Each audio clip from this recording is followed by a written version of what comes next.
l'ase, el gall i el lleó. Un ase que no devia ser gaire intel·ligent i un gall que era molt cridaner compartien el mateix espai en l'establia d'una casa als afores del poble.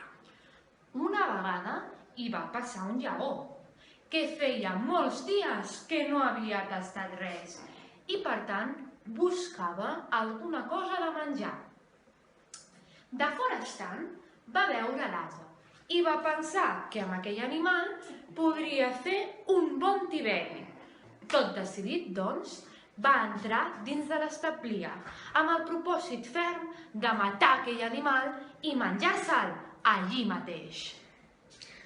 Però el gall, que s'estava a dalt d'un pal, en un racó, en sentir els sorolls del lleó, es va posar a cantar amb un seguit de quiquiriquics molt estridents i molt sonors. Quiquiriquí!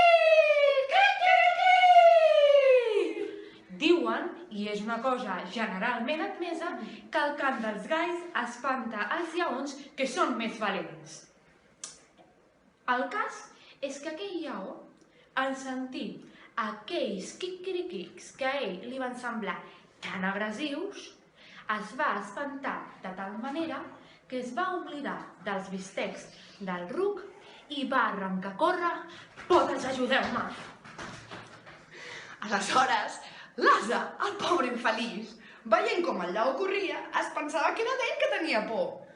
Es va envalentir, va sortir de l'estable i es va posar a córrer a perseguir el lleó. Ni mai que ho hagués fet.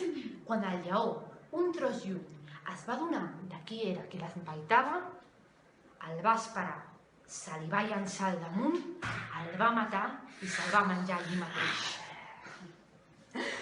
Això és una cosa que sovint els hi passa als qui no mesuren les seves forces. S'enfronten a un problema que els sobrepassa i paguen molt cara la seva imprudència.